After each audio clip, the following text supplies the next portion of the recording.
How to block the autoplay videos on your Microsoft Edge.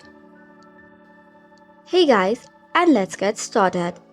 The steps are quite easy, so first of all, you need to open your Microsoft Edge. Just tap on the icon and you should be able to open it. Once the browser is opened on your computer, you have to access the settings. For this, click on the three dot lines, which is menu, on the top right corner of the browser. Once you tap on it, you will see a list of options. Now from there, select or navigate to the settings.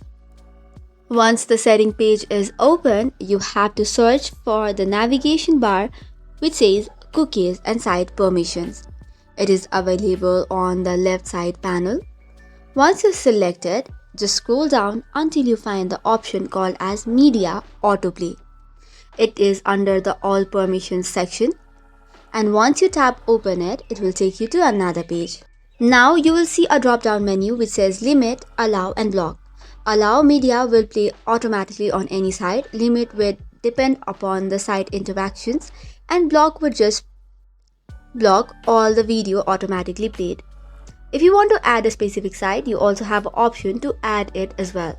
So you can just add it permission for a specific site and block for all other. So this is all for today's video. For more such contents, do not forget to hit the like and subscribe button. Thank you and keep watching.